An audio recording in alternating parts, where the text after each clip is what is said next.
retreat last October where Pastor Joel Dale's speaking. You know, he's not here right now. And he said, as teenagers, everything is ever changing.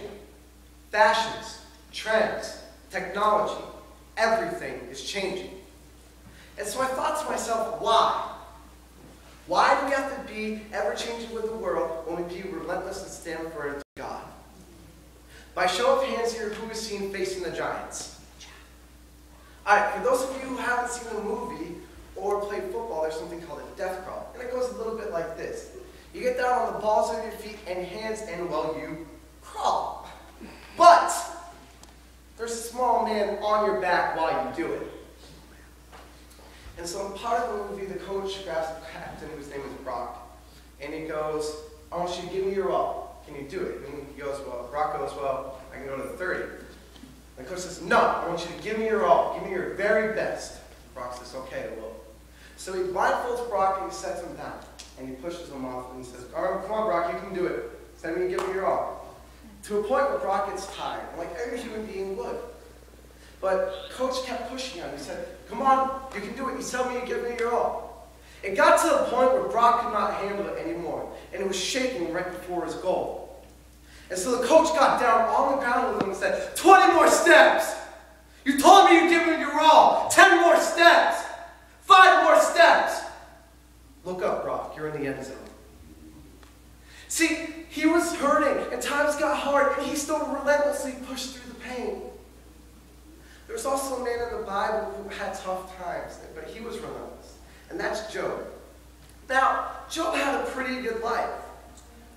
He was blessed beyond all of his years.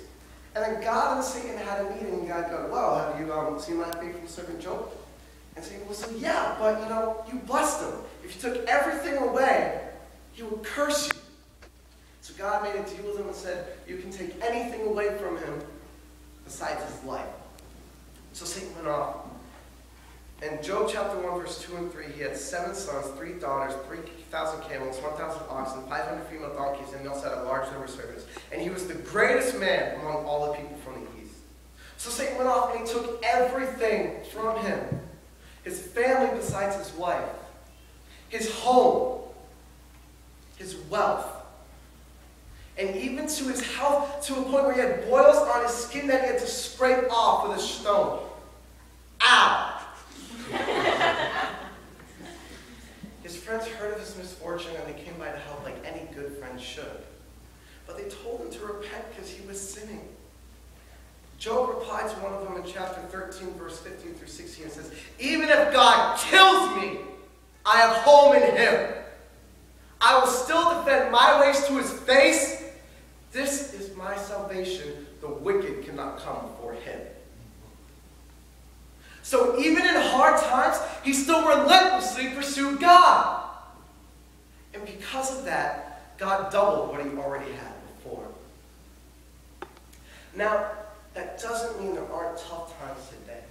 People struggle every single day of their lives, including my family. My dad, who's had 5 cancers in 5 years. He's my hero, and he still relentlessly worships God every single day. Even when he was at his worst, no offense, and looked his worst at bone marrow transplant, he still told the nurse to put up verses on the chalkboard. He was still witnessing to people when he was at his worst. So as teenagers, with everything ever changing, why can't we be relentless towards God? Even when times get tough, we have to push on through like the death crawl and we have nothing left. We have to persevere through the tough times like Job. And still be faithful and worship God even when tough times do come. That is what it means